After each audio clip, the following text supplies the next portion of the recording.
demanda sobre el cuerpo docente, el cuerpo como una subjetividad y a la vez como una materialidad, que nunca es satisfecha.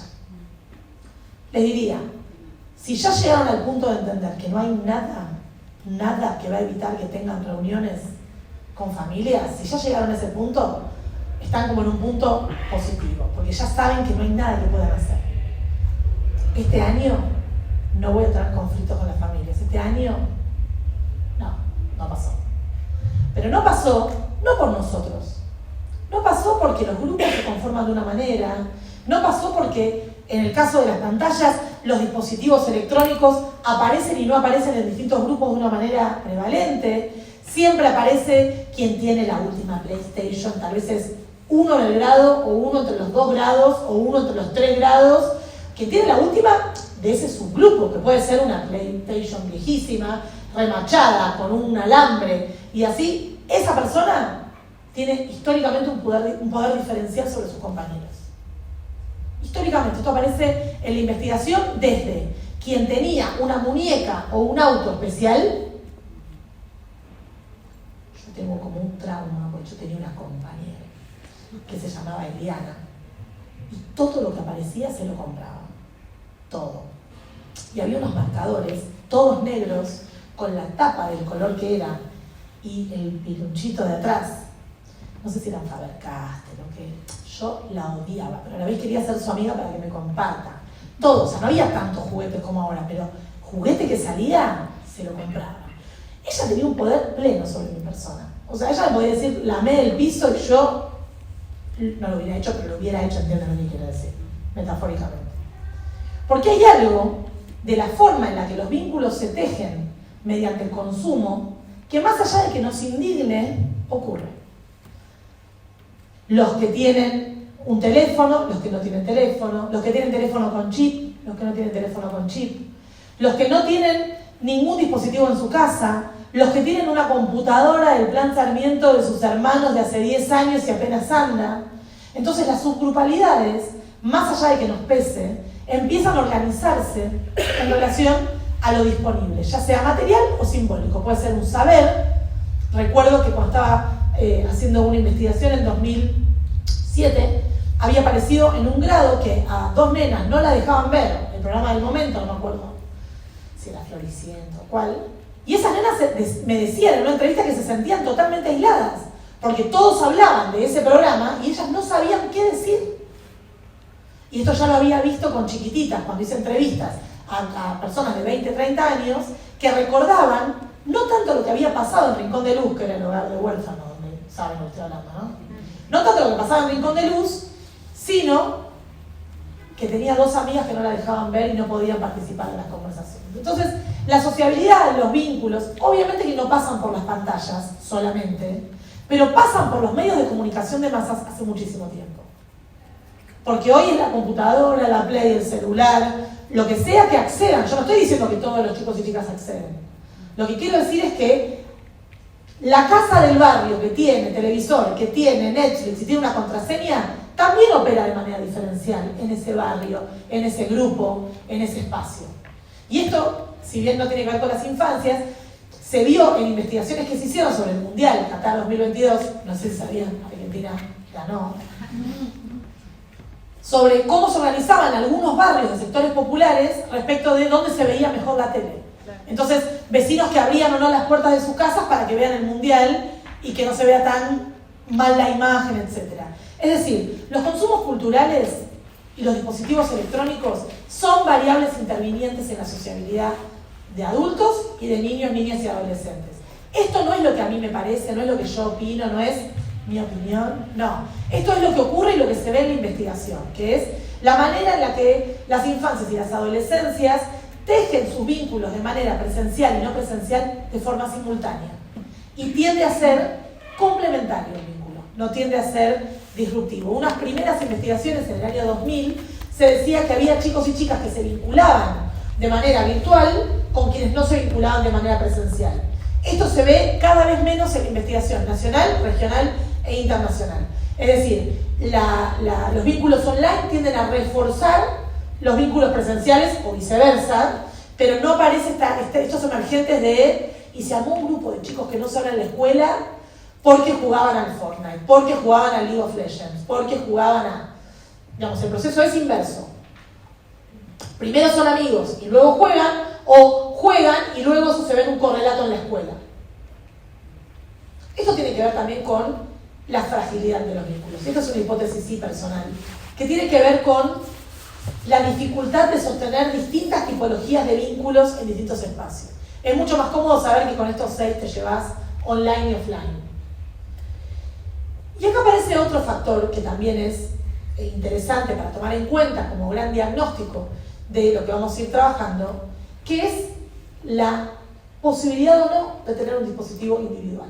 Porque muchos chicos, chicas y adolescentes se comunican con sus pares mediante los celulares de sus padres o madres, o abuelos, o quien sea que les permita guardar los números telefónicos de sus amigos y comunicarse. Porque vieron que está esta idea, todos tienen acá un celular individual, ¿alguien no tiene celular? Ok. Hay una idea de posponer el ingreso a las tecnologías de manera individual, pero desde el año 2018, en Argentina, la edad promedio de un dispositivo individual es de 7 a 8 años. Esto no significa que tengan chip y WhatsApp, pero el celular que le quedó viejo al padre o a la madre se lo dan a un niño, entonces en vez de una tablet tiene un celular que no es un celular, sino que es una tablet, pero es de él o de ella. Y esto modifica totalmente el espectro de consumo. Cuando yo estudiaba en la facultad, hace muchos años, lo que debatíamos era qué ocurría con la multiplicación de televisores en los hogares. ¿Cómo? Si yo quería ver un material inapropiado, porque ¿se acuerdan que antes los canales de pornografía estaban medio, no pases por el 47, yo tenía que estar en el living de mi casa? Entonces nosotros ya trabajábamos como problema la fragmentación del consumo adentro del hogar y veíamos que tal vez la misma novela de Telefe de las 9 de la noche se veía en el living los adultos y en el cuarto los niños. Y ahora tenemos otra vez estallada la cantidad de pantallas, porque incluso en hogares de sectores populares, la post-pandemia nos encuentra con más dispositivos. Esta es una de las cuestiones que venimos trabajando, que es la compra de dispositivos en cuotas durante la pandemia multiplicó no la conectividad, sino la disponibilidad de dispositivos. Porque la conectividad es otro problema. Son los datos, es el wifi compartido por 20 vecinos que no da para tantos teléfonos, que no da para tantos departamentos, que no da para tanto, del mismo modo que, bueno, ¿por qué piensan que las plataformas en todo el mundo tratan de que no compartas el usuario en Netflix? No sé, ¿alguien no comparte su Netflix? ¿Alguien tiene Netflix un solo usuario con ustedes mismos? Vos, 2. Yo tengo como una especie de pool de te comparto lo que compartís. Entonces tengo todas, pero pago 2. ¿Entiendes lo que quiero decir? Es como una especie de, vamos a ir hacia ahí, un aspecto colaborativo. Que tiene que ver también con, por un lado, deseos vinculados al consumo cultural, pero también ciertas tácticas y estrategias, como decía un investigador, Michel Desartaux, un sociólogo francés, respecto de las pequeñas astucias de la vida cotidiana. Cuando un niño o un adolescente no tiene un dispositivo personal, individual, y sus compañeros y amigos sí tienen, es un problema, constituye un problema. Nos guste, no nos guste, nos parezca bien, nos parezca mal, nos indignemos, nos parezca superficial y que la juventud está perdida, es un problema. Por eso los adultos tienden a hacer esfuerzos y a veces a endeudarse con dinero que no tienen ni van a tener para que sus hijos e hijas puedan conectarse. En una investigación que hicimos durante la pandemia, encontramos, virtual por supuesto, encontramos que muchísimas familias de clase media y de sectores populares estaban pagando créditos personales para comprar PlayStation y celulares. Objetos que no hubieran podido comprar de otra manera, porque no eran 12 cuotas sino 36 cuotas, con un interés demencial. Bueno, hoy, digamos, comparado con hoy, no sé si era demencial, no sé. Pero la relevancia del dispositivo para la sociabilidad da cuenta de por qué las pantallas son un problema. Son un problema por su omnipresencia. Son un problema porque cualquier práctica que abarque o pueda abarcar la totalidad de las actividades y de los vínculos, o gran parte de la totalidad de las actividades y de los vínculos de la vida cotidiana es un problema. ¿Vieron que hay un meme o una foto que dice, están todos preocupados por las pantallas, ¿no? Y hay una foto tipo, todo el mundo en el subte con el celular, ¿lo vieron ese? Y tipo, Nueva York, 1920, todos con el diario. ¿Lo vieron eso? Sí. Bueno, por supuesto que la imagen es como, mirá, qué piola. Pero ese razonamiento es falso, es falaz ese razonamiento. Porque vos cuando leías el diario, ¿qué hacías? Leías el diario. A lo sumo, podías hacer un crucigrama. ¿Qué más podías hacer si no leías el diario? Ver la paleta de colorimetría de Clemente, qué sé yo. Tampoco, no me jodan, ¿no? Tampoco. ¿Alguien veía la paleta de colorimetría? ¿Qué? Que el diario no te salta con pantallas emergentes que te llevan todo el tiempo a estar... Esto lo ensayamos a la tarde. Exacto. Exacto. Hay una sobredemanda. ¿Cuántas veces les pasó? Bueno, ustedes porque no usan casi celular, pero ¿cuántas veces les pasó de agarrar el teléfono para ver la hora? Y de golpe decís, estoy en TikTok hace 40 minutos, ¿qué me pasó? ¿Cómo me pasó? O sea, ¿qué pasó? Porque hay algo del propio funcionamiento de las plataformas que cuesta mucho salir. Yo termino de ver TikTok y digo, ¿qué vi?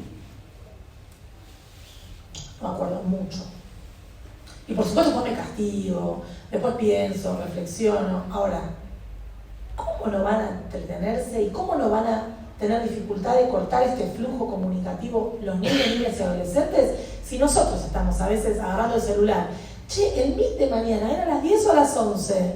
Tú 15 minutos en Instagram. ¿Qué pasó? ¿Cómo me pasó? Ustedes, les cuento esto porque ustedes como usan el teléfono. Instagram es una aplicación, es una red social de fotos y videos. No sé si la conocen.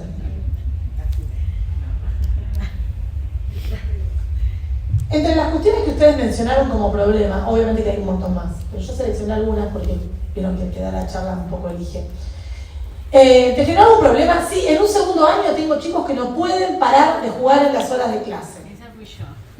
Harta estás. No, pero lo que me preocupa, porque ahí sí es un problema, es que además hay un tema de que de verdad, físico, que no pueden y vos les hablás y no sé, hay dos chicos que no hacen, o sea, vengo del colegio ahora media, piqui, o sea, 8 horas.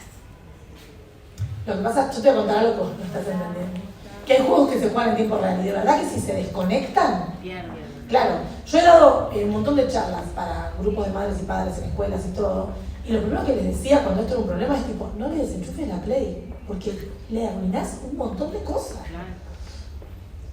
Una de las cuestiones que identifiqué en 2016 fue que madres, mujeres, otro día hablamos de tareas de cuidado si quieren, iban al trabajo con los controles de la Play en la cartera. Madres hartas, ¿no? Hartas. Porque lo escondían en el placar, los cuando encontraban. ¿Alguien lo vivió? ¿Alguien se fue a trabajar con los controles? Allá, 1, 2. ¿Cómo? ¿Conoces personas que sí? Sacar las pilas es como una especie de manotazo de ahogado. Según del Titanic, de sacar las pilas se va a hundir igual. Van a ir a comprar pilas con tu propia plata. Te van a decir me transferís. ¿Entendés? Pensar en la forma de jugar y en la demanda que tienen los juegos también es una dimensión interesante. Si vos jugás al Candy Crush, perdón, ustedes no conocen.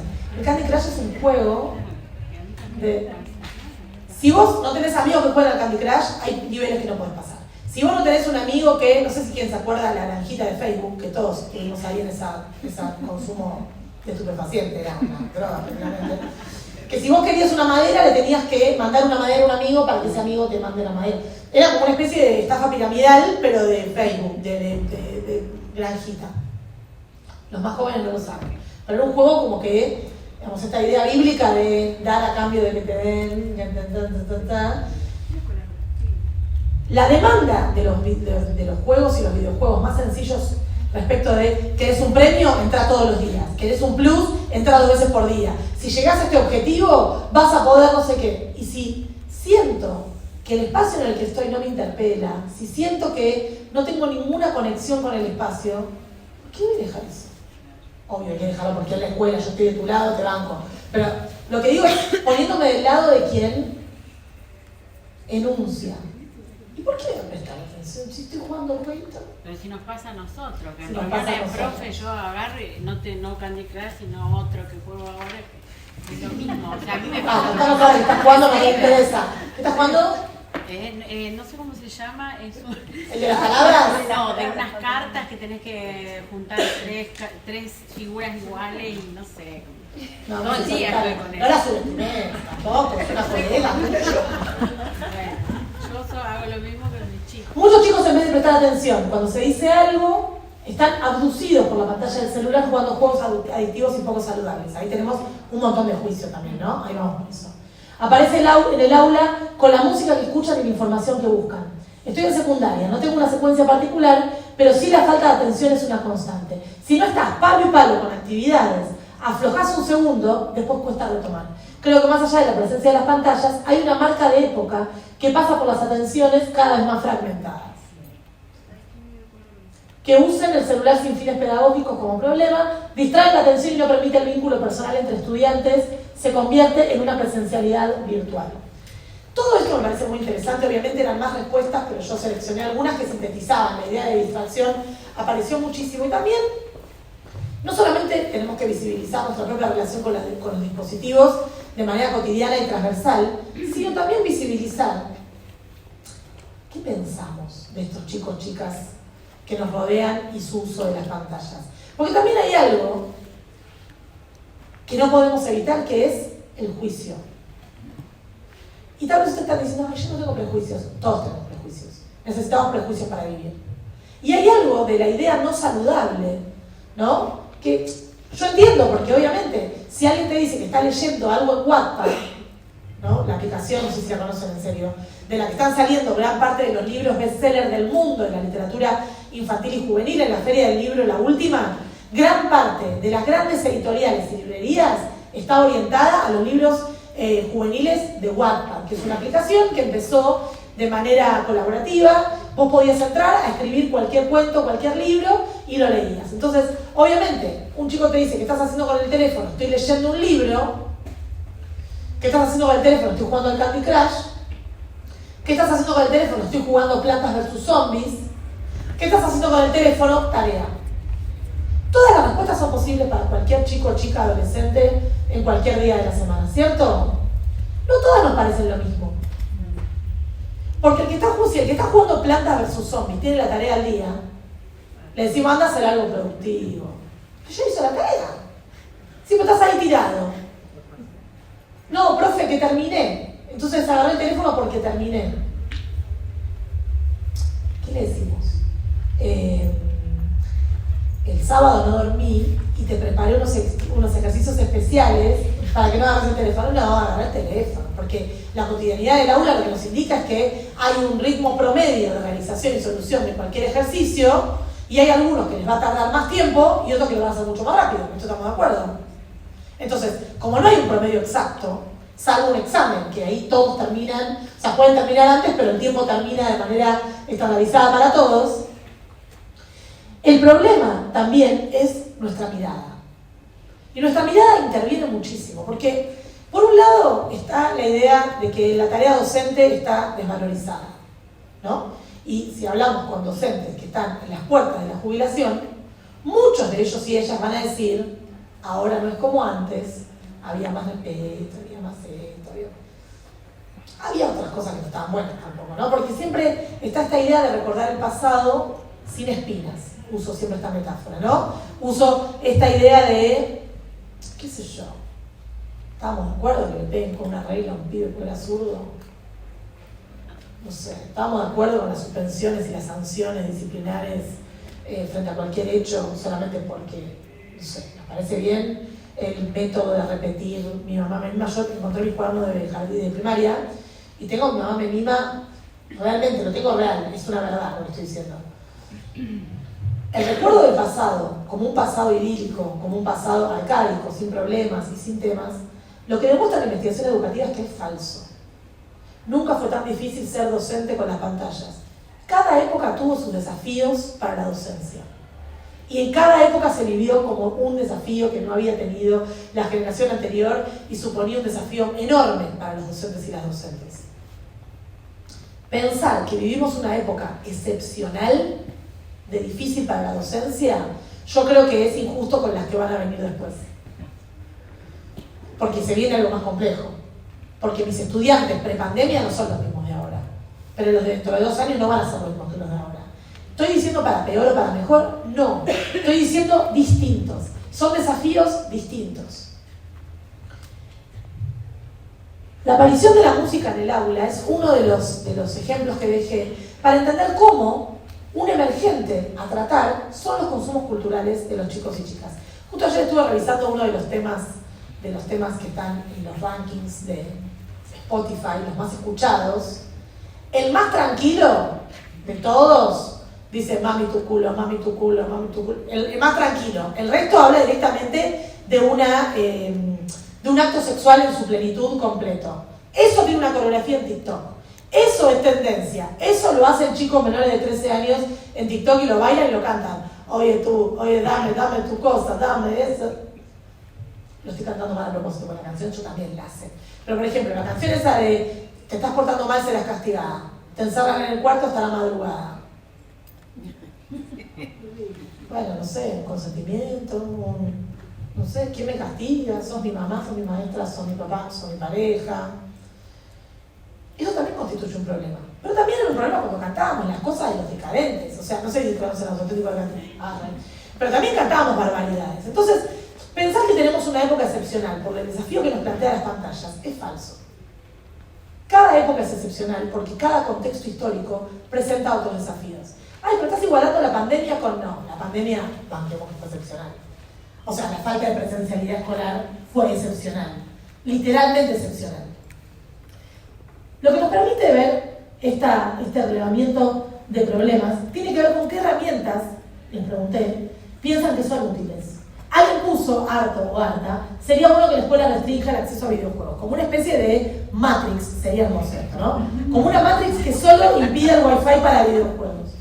El buen y mal uso de las publicaciones, acá había muchas herramientas, se presentaban como tratamiento en el aula, tanto de primaria como de media, de cómo publicar con consenso y sin consenso de los demás, el uso de la imagen de los demás, de qué manera la imagen de los otros podía ser expuesta o no, el uso de PowerPoint y videos.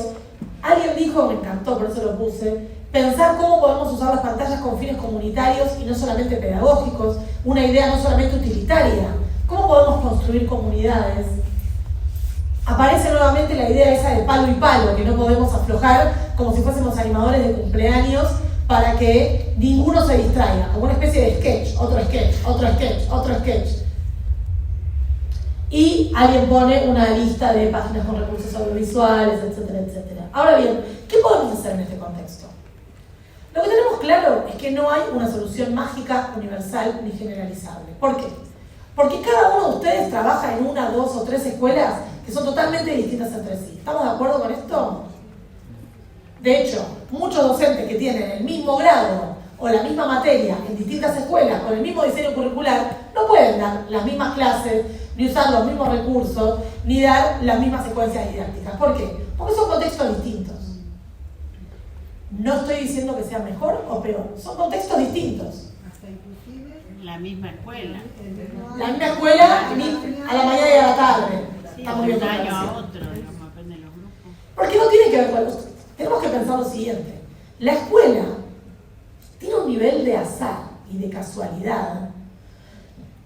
Porque uno puede decir, bueno, cuando arman los grados, si los chicos y chicas vienen de jardín y los conocen, ahora, ¿cómo va a reaccionar un pibe que iba al jardín a jugar y a aprender una serie de destrezas de un modo? Cuando tenga que incorporar el hábitus escolar institucional del primer ciclo, no lo sabemos.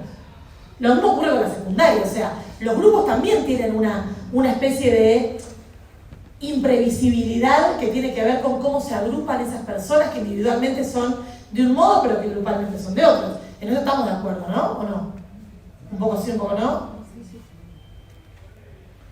Bueno, vieron que en general las respuestas son: los docentes necesitan hacer más cursos y cursos y cursos y formarse y formarse y formarse. Yo, obviamente que lo pienso, pero también soy realista y sé la sobredemanda que tienen ustedes sobre algunas cosas. No pueden hacer un curso de Canva, un curso, no estoy hablando de espacios formativos como este, estoy diciendo espacios específicos de formación en cada herramienta. Porque cuando terminen el curso de Canva, ¿saben qué va a pasar? No va a haber más Canva. Cuando terminen de hacer el curso de Genially, ya no va a existir más Genially. Porque también el dinamismo de las plataformas y los dispositivos tiene que ver con que antes, los jóvenes todos ahora lo van a saber, usábamos disquetes que si los podías poner en la computadora te andaba igual aunque no se usaba más. Ahora no anda más. Si no te bajaste tus proyectos en Canva, listo, fuiste. Todas tus secuencias, todas tus cositas, todos tus diseños, todo clase 1, clase 2, examen, todo eso se va porque no es tuyo. Porque nosotros también dejamos muchísimas huellas en las redes sociales y en las plataformas usando. Pero también es cierto que hay un discurso del uso de la tecnología que tiene que ver con la pericia individual, con la posibilidad de cada uno de ustedes de haber accedido a un dispositivo de manera temprana, y eso tiene que ver con una trayectoria social, cultural y económica que no depende de su formación. Pasó eso con el modo, por ejemplo. Todas aprendimos en la virtualidad a usar el modo, pero la comunidad bárbaro, los continuamos en semipresenciales y después se fueron del país. Entonces todo lo que vos tenías en el modo, la posibilidad de exportar aula, compartir contenido con tu paralelo o paralela y hacer, entonces cierra el modo y vos decís, Sí. y ahora tengo un archivo, un zip comprimido, que no voy a descomprimir nunca más, no, pero no lo tiro nunca, es como no tirar nunca el backup de algo que decís que no lo voy a usar más. Entonces, una de las cuestiones que pienso que puede ser una gran herramienta, y es tan evidente, es tan sencilla, es tan obvia, que tiene que ver, la dificultad de implementación tiene que ver con cierta, no sé, ¿qué adjetivo usar? Con cierta, vuelvo a un sustantivo, costumbre de la tarea docente, que salvo que tengas el virtuosismo de tener un docente paralelo o paralela, aunque te lleves bien, hay parte de la docencia que es muy solitaria. Entonces, crear entornos colaborativos no significa que estén todos conectados a la misma plataforma, sino empezar a socializar un poco más lo que hacemos. Porque vos pudiste hacer ese Genially, yo estoy con Genially porque ayer hice mi primer Genially y me siento mil. No sé, hice como un póster. Es como Canva, pero se llama Genially. No sé, tiene cosas nuevas, no lo sé, pero yo no sé, tengo que aprender. Me siento muy orgullosa. Ahora, ¿por qué lo hice? Porque un colega me compartió una plantilla y me dijo: apretar reutilizar plantilla y para hacer la primera, usar la mía. Entonces yo lo hice en 5 minutos, literalmente en 5 minutos. Había que poner el objetivo de la clase, metodología y conclusiones esperadas. Y poner unas fotitos y no sé qué. Pero yo lo hice porque un colega me pasó una plantilla hecha. Yo no sé si hubiera sabido fragmentarla en todas las partes. Entonces, una de las cuestiones que les quiero proponer es: la tecnología va más rápido que nuestra posibilidad de procesar lo que nos ofrece. Nuestros estudiantes están 17 programas adelante nuestro. Lo mejor que podemos hacer es empezar a compartir lo que podemos hacer. Che, yo armé esto para tercer grado, ¿alguien lo necesita? Eso no significa que te van a arruinar la planificación. Es empezar a compartir un poco más. Había una pregunta que les hice en la encuesta que era si hablaban de los problemas con colegas, los problemas que generan las pantallas. Y muchos dijeron habitualmente, pero es cierto que admitirle a otro colega que vos no podés hacer que tus estudiantes dejen el celular en clase, también uno siente que se expone un poco, ¿no? Como, ay, ¿seré yo que no los puedo hacer callar? ¿Seré yo que estoy equivocándome en la aproximación? ¿Tendré que amenazarlos con algo? ¿Tendré que tomar una prueba sorpresa? ¿Qué tendré que hacer yo? Porque también todo lo que contamos del aula habla de nosotros, porque el aula somos nosotros cuando estamos ahí. Entonces, ¿qué es lo que ocurre cuando tenemos 2 estudiantes como tiene ella, que no dejan el celular nunca, lo tienen en modo juego y no paran de jugar? ¿Qué hacen? ¿Le sacas el celular? No, porque el celular es muy caro, se le llega a romper. Okay. haces la cajita de estacionamiento de celulares y hubo muchos problemas. Para mí es una idea brillante, pero hay muchos problemas de implementación, se rompieron celulares, chicos que dijeron no, mi teléfono estaba bien y después cuando lo puse en la caja se rompió el vidrio y entonces ¿quién lo cubre? ¿La escuela? ¿Esto a alguien le pasó? Porque hay muchísima investigación sobre este problema puntual, que era el estacionamiento de celulares. Entonces, por supuesto, ¿quién se quiere hacer cargo de un vidrio templado que en realidad el chico rompió, un adulto no vio y tiene la posibilidad de hacerlo pasar por la escuela? Nadie quiere hacerse cargo de eso, ¿cierto? ¿Escucharon con esto? Sí. Nosotros, por ejemplo, en séptimo grado, yo hablo de la primaria. Séptimo grado que ya tienen permiso para salir hasta la esquina y los padres los pasan a buscar y demás, están habilitados para llevar el celular a la escuela. En la administración dejan el depósito con los celulares y después se los llevan 5 minutos antes de la salida. Por el momento no funciona. Yo conozco una coordinadora de segundo ciclo de una escuela primaria que tuvo una idea brillante. Le transmitió a los estudiantes, no voy a decir que está acá, le transmitió a los estudiantes de sus familias que la escuela tenía un registrador de celulares conectados.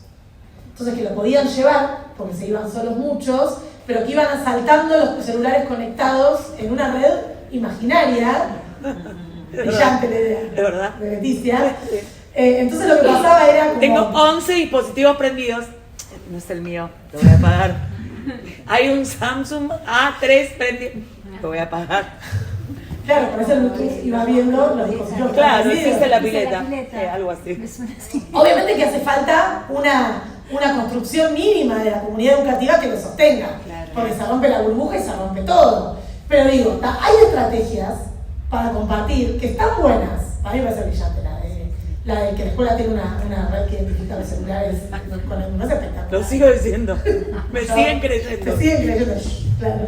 Pero son muy obedientes los chicos también, porque es difícil. No, pero... Otro dice, bueno, ¿qué me importa? Vamos por más. No, claro, pero aparte vos, si pones el Bluetooth, lo ves que dice Samsung A827J. La mesa de examen era supuestamente el único lugar donde la escuela donde estoy yo, en una privada, donde los chicos entregaban el celular. Cuando llega el momento del examen tenían otro. O sea, bueno, hay múltiples estrategias, por eso me parece que crear entornos colaborativos entre docentes, entre estudiantes y entre docentes y estudiantes nos pone a todos en una misma tarea, no en un mismo nivel, sino en una misma tarea. ¿Qué quiero decir con esto? En parte como contó ella del modo. Muchas escuelas públicas y privadas trabajaron muy bien con el modo, con Classroom, con un montón de herramientas durante la pandemia. Volvió la presencialidad y eso es como no pasó. Y es cierto, y empieza a haber investigación en el Reino Unido, en Holanda, en Alemania, que la vuelta a la presencialidad y el desplazamiento de lo tecnológico para las tareas cotidianas escolares genera más deseo porque lo analógico. Entonces ahí tenemos otro de los dilemas de la relación con las pantallas, que es, si fuera de la escuela están siempre con una pantalla, quiero que en la escuela no estén con una pantalla. Pero si fuera de la escuela están siempre con una pantalla y hace 3 semanas nadie trae la tarea hecha, ¿qué tal si pruebo con hacer la tarea en la pantalla? Y uno dice, pero eso es claudicar. Eso es claudicar. Y yo les digo, ¿qué es lo que estamos buscando? ¿Que aprendan la responsabilidad de la tarea? ¿Que la hagan de algún modo? ¿O que con la sangre de sus dedos escriban que van a copiar de ChatGPT? Porque les digo, ya estuvimos entrevistando chicos de sexto grado que entregaron tareas pésimamente, que desaprobaron. O sea, ninguno tuvo De hecho, yo desaprobé universidad. Este año, el primer parcial, desaprobé 4 personas porque lo busqué en ChatGPT, era igual, aparte tenía unas palabras, me pregunté, ¿qué significa? No me acuerdo qué palabra era. La comunidad zamprunta. No ni idea. 3 veces tanto examen. 3 veces tanto examen la palabra. Entonces, si nosotros vamos a pelearnos con eso, la pregunta es cuál es nuestro objetivo. Si el objetivo es que escriban, bueno, tal vez la tarea tiene que ser analógica. Pero si el objetivo es, para el primer ciclo, por ejemplo, la asunción de una responsabilidad y la posibilidad de completar en tiempo y forma una tarea N, ya sea lavarse las manos o hacer una cuenta de 1 más 1, el soporte no importa. Y la pregunta es mejor una cuenta de matemática en la carpeta o en el cuaderno que en la compu? ¿Ustedes piensan que porque lo tienen que hacer en la compu, en el cuaderno, no abren la compu para hacer la cuenta con la calculadora del... Entonces hay algo de las batallas contra la tecnología que no significa claudicar, sino entender bien cuál es el objetivo. ¿Vieron cuando planificamos qué es el objetivo, los materiales, la secuencia, áreas involucradas? Yo creo que tenemos que volver al objetivo de cada planificación y decir, me tengo que acordar que el objetivo es que busquen información sobre tal tema. Y lo hacemos en la escuela, la organización. Y empezamos a buscar, porque peleamos con la pantalla. Creer que porque les hacemos escribir a mano no van a estar copiando sobre una pantalla es un poco iluso de nuestra parte en 2023. Entonces, obviamente ustedes me dicen, pero es un contexto malísimo el que estás contando. Por eso los entornos colaborativos.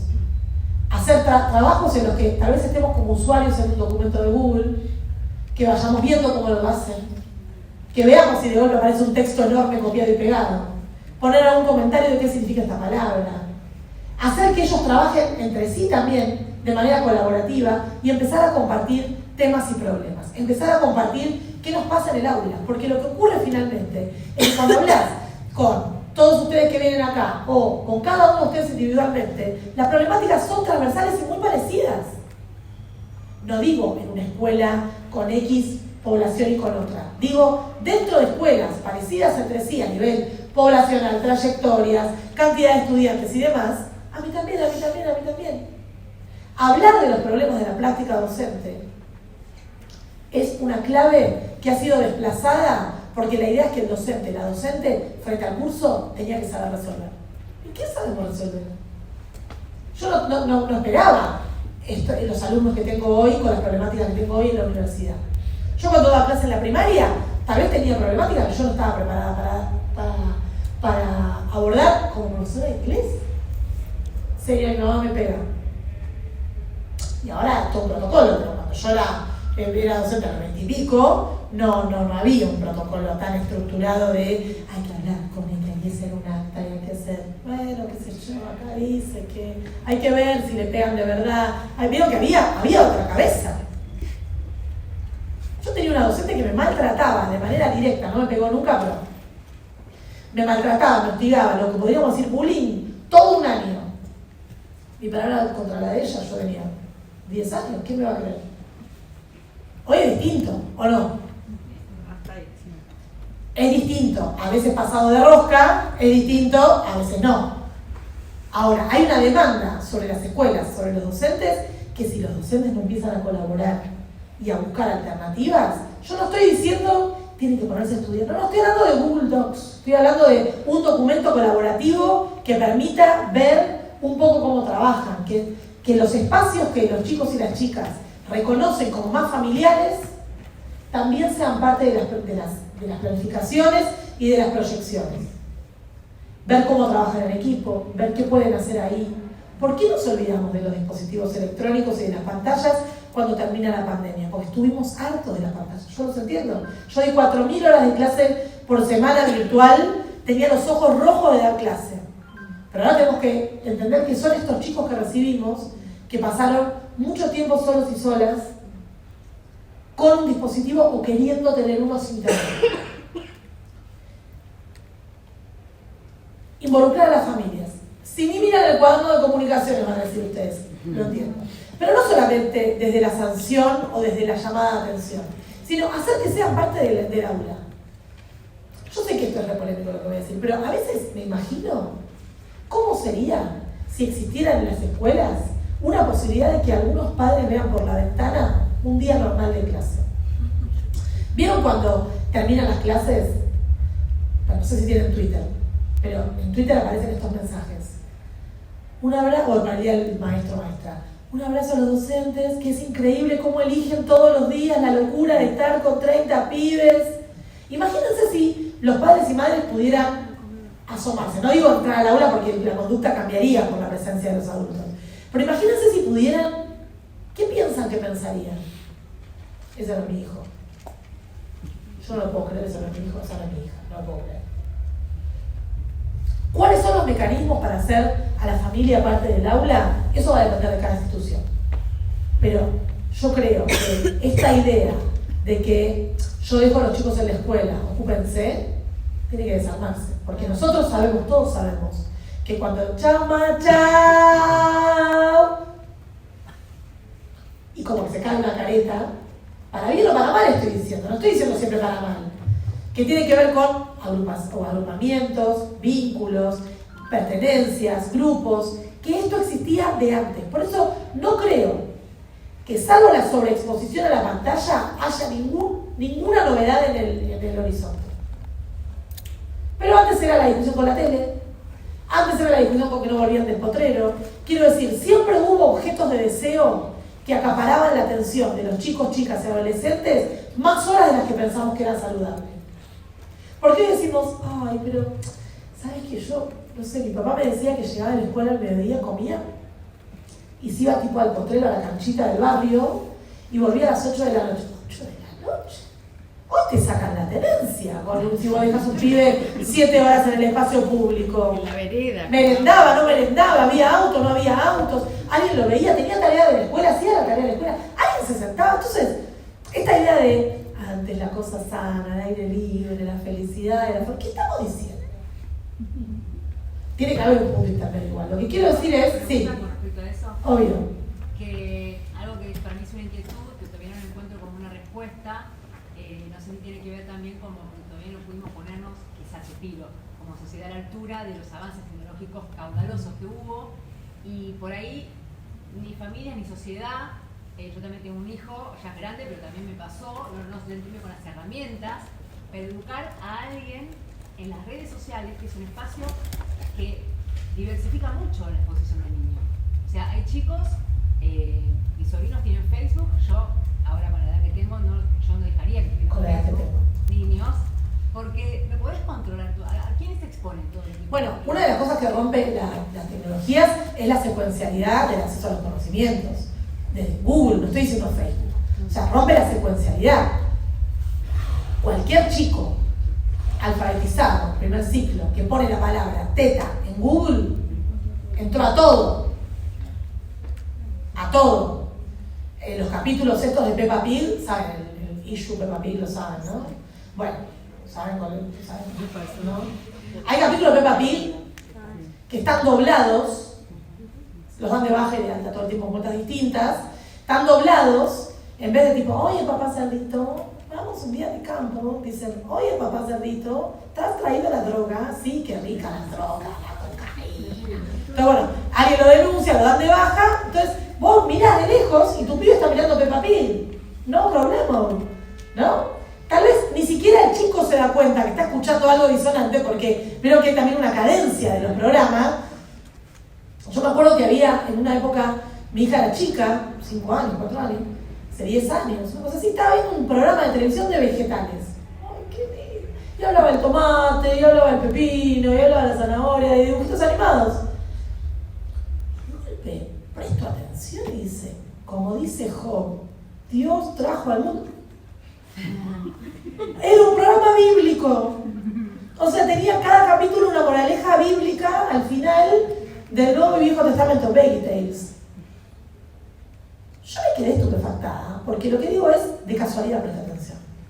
Porque me hubiera parecido la cáscara de ese programa muy potable, tipo, está viendo vegetales, entonces va a comer ensalada.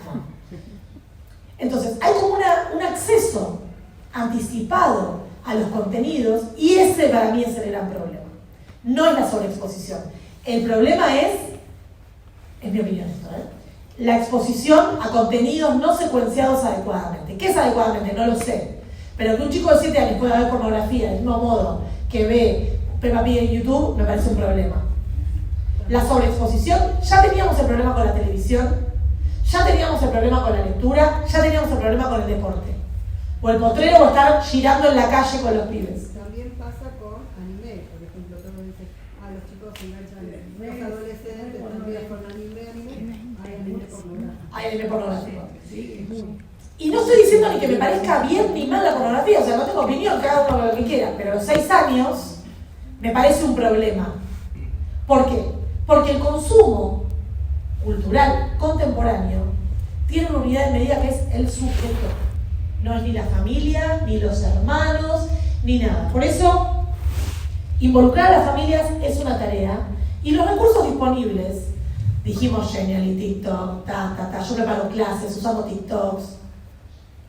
También es cierto que es una sobredemanda para el docente. Para colmo que tengo que explicar la tabla del 8, tengo que hacerlo con un TikTok. No, armar un quiz y todos esos cuestionarios, a mí me lleva horas y horas. Y después lo hacen en 3 minutos, tac, tac, tac, tac, tac, tac, tac, y decís, Tuve 3 horas armando esto y en 3 minutos lo resolví.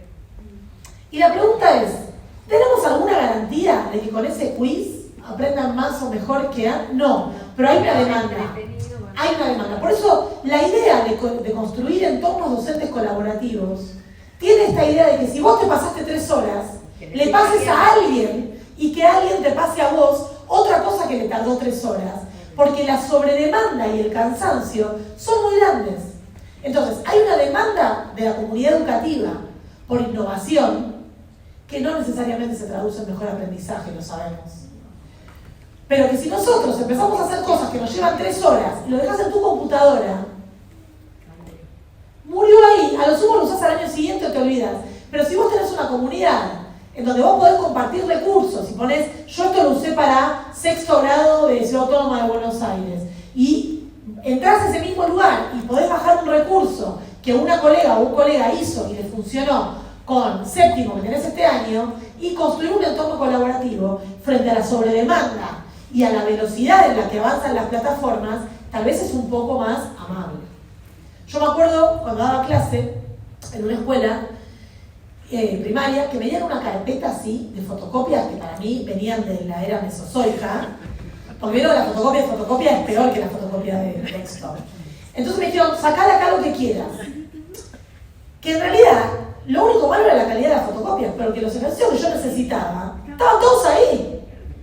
Estaban todos ahí. No hay bancos de actividades, sí hay un montón en internet, pero no hay bancos de actividades de docentes, pares, de tu mismo lugar de trabajo que hayan probado y que haya hecho alguien de manera artesanal. ¿Por qué? Porque la construcción de la idea de la tarea docente es que el docente todo lo puede frente al aula. Y es una tarea muy solitaria, aunque ustedes se lleven bien con la supervisión, con la coordinación, con su par, con todo. Hay un momento que estás solo. ¿Estos están de acuerdo con lo que estoy diciendo? Imagínense un banco de actividades. Che, tengo una secuencia didáctica sobre las elecciones.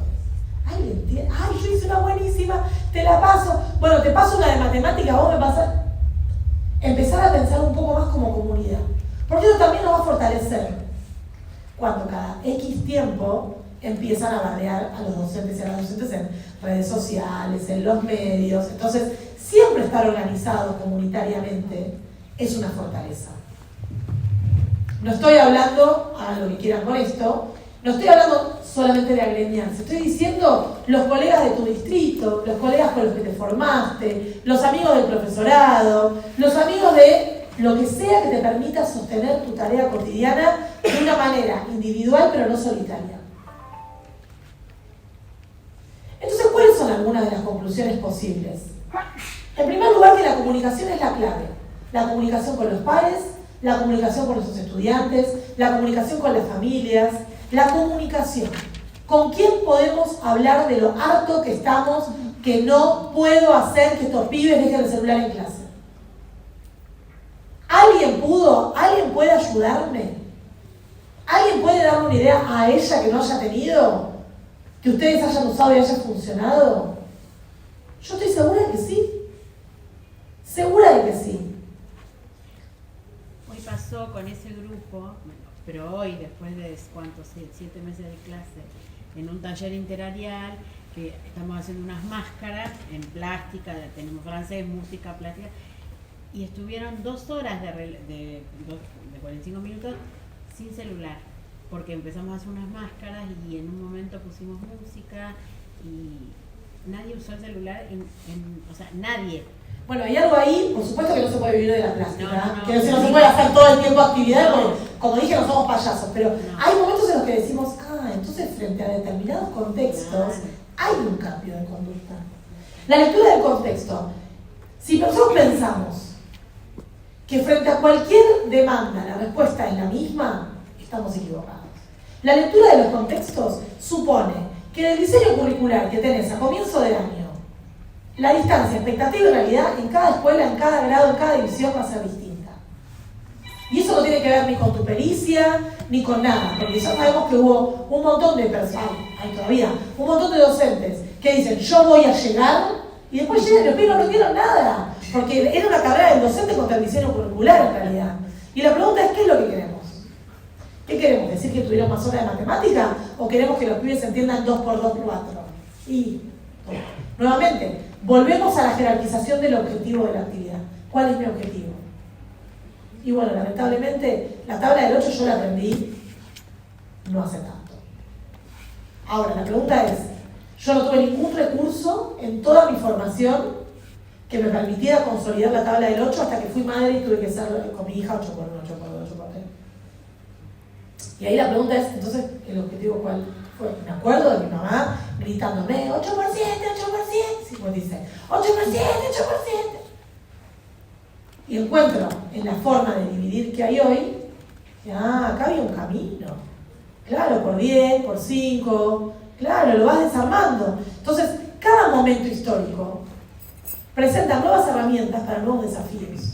Si nosotros no empezamos a leer cuál es el contexto cultural, social, educativo, político y económico, si no lo dije, de cada momento social general, y a la vez de las particularidades de cada división, cada grado, de cada unidad de medida que nosotros tenemos, no vamos a poder ejercer nuestra tarea docente de manera articulada con la comunidad educativa. Y entiendo, muchas veces, y acá hay muchos docentes de media, dicen, yo acá doy 40 minutos, no me puedo articular con cada una de las 32 escuelas de las que soy suplente una vez por semana, te entiendo. Pero la apuesta docente a mediano plazo, y tiene que ser más de construcción, de articulación.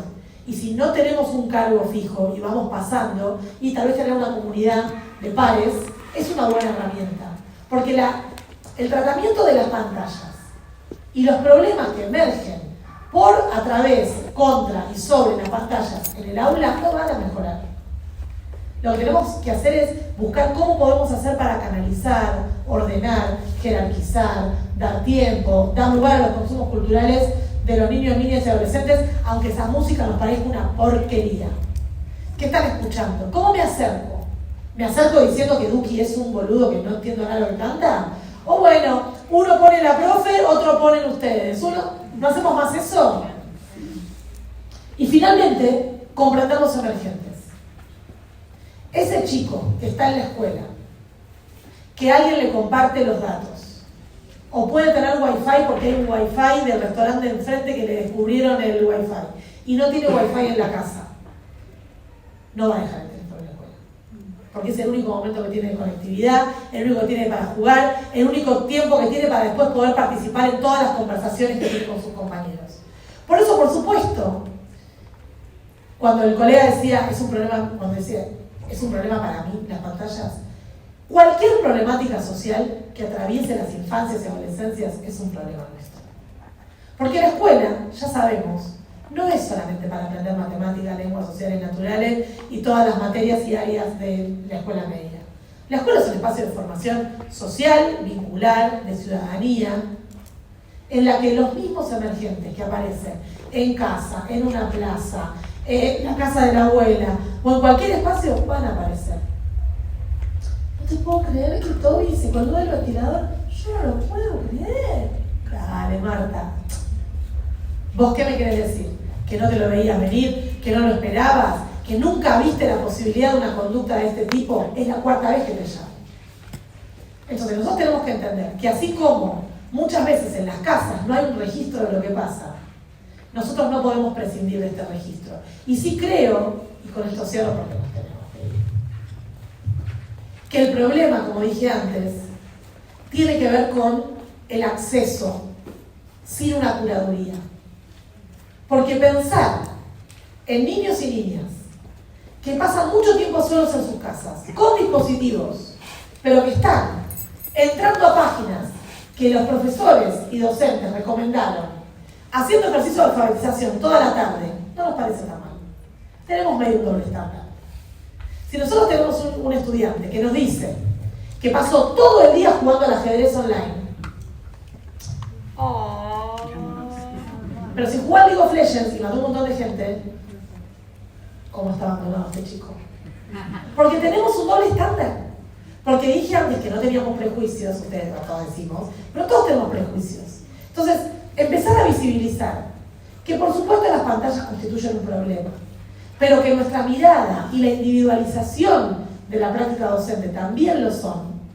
Yo creo que es un gran primer paso para empezar a pensar en el cotidiano cómo podemos generar momentos como el que generó la colega hoy, en el que digo, bueno, ok, pusimos música, hicieron una tarea, un trabajo multiarial, y acá no usaron los celulares. Entonces, empezar a buscar, a trazar las huellas de dónde encontrar estos momentos de pausa, y por supuesto los otros son momentos de lucha, de tensión. Cuando no había celulares, también la secundaria era un quilombo. Cuando no había celulares, también la primaria era un espacio de disputa, también las reglas eran un problema, y también toda la bibliografía educativa se preguntaba cómo poner límites. Entonces, una vez que se sancionó y se terminó la violencia física contra los estudiantes, ese texto tan espectacular de Beatriz Arlo, La máquina cultural, que hablaba de la maestra que rapaba a los chicos y les peinaba a las chicas violentamente porque tenía el poder plenipotenciario de los cuerpos. Una vez superado eso hasta hoy, estamos en una especie de gris que no sabemos muy bien qué hacer. Pero cada época, como dije antes, fue un gran desafío para la docencia y para la formación de ciudadanos. La nuestra no es la excepción. La idea de esta charla, de este espacio, es, por supuesto, abrir nuevas preguntas, pero también establecer vínculos y puentes para entender que todos los emergentes son transversales a las escuelas, son transversales a los espacios, y que tenemos que empezar a pensar, más que cómo resolver un problema vinculado con las pantallas, sino cómo empezar a resolver los vínculos entre el mundo adulto y el infantil y el juvenil, que se van rompiendo por estos puentes que se van cayendo vinculados con los consumos culturales, con las prácticas, con las miradas y con los prejuicios.